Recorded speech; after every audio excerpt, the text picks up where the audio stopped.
के Kohli union council 6 ward Makori के polling station में बदनज़मी हुई है। पोलिंग स्टेशन में झगड़े से 8 अफराद ज़ख्मी हो गए हैं, ऐसा आपको हम बता चुके हैं। इस हवाले से आपको बताएं कि 9 साल बाद बलूचिस्तान में बल्दियाती इलेक्शन का ये मार्का है। 32 अजला में वोटिंग हुई है। पोलिंग का वक्त खत्म होने में 1 घंटे से भी अब कम का वक्त बाकी रह गया है। 16,000 से ज़ायद उम्मीदवार मैदान में हैं। 2024 पोलिंग स्टेशन इंतहाई हसास करार दिए गए हैं, जबकि सिक्योरिटी के सख्त इंतजामात किए गए हैं। पशीन में पोलिंग स्टेशन पर क्या सूरत हाल है, जानते हैं हमारे नुमाइंदे फरीदुल्ला खान से। जी फरीद, आगाह कीजिएगा। हाँ जी बिल्कुल, में भी ये मर्दाना पोलिंग स्टेशन है, वहाँ पे तकरीबन जो अगर वोटर्स की हम बात करें तो बहुत कम तादाद में तो नहीं कह सकते, लेकिन जो जितनी तादाद में लोगों को निकलना चाहिए उतनी तादाद में लोग नहीं आ रहे हैं।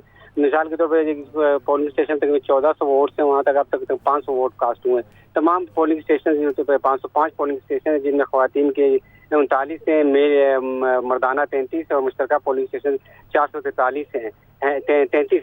तमाम की यही सूरत हाल है। और सबसे जो देखने की बात आ रही है, अजीब सी बात यह है कि ख्वातीन के पोलिंग स्टेशन पर ख्वातीन बहुत कम तादाद निकली और 5% भी ख्वातीन घरों से बाहर नहीं निकली। एक वजह ये बताई काबिल निकले, दूसरा ये मुख्तलिफ सियासी पार्टियों ने आपस में मुआहदा किया कि वो ख्वातीन को वोटिंग के लिए बाहर नहीं लाएंगे। इस वजह से अब आखिरी टाइम में कुछ पोलिंग स्टेशन में ख्वातीन हुई हैं। अगर हम इंतजामिया की जानिब से सिक्योरिटी का इंतजाम का बात करें तो इन 505 पोलिंग स्टेशन में से 170 जो पोलिंग स्टेशन है वो हसास करार दिए गए हैं, जहाँ पे एसपी के अलावा जो पुलिस और बीसी की नौकरी तैनात की गई है। अगर पूरे दिन की हम बात करें ओवरऑल तो पुरअमन रहा है। तमाम पोलिंग का जो तलख कलामी जो वाक़े जरूर देखने में आए हैं। बहुत शुक्रिया फरीदुल्ला, आप हमें अपडेट कर रहे थे।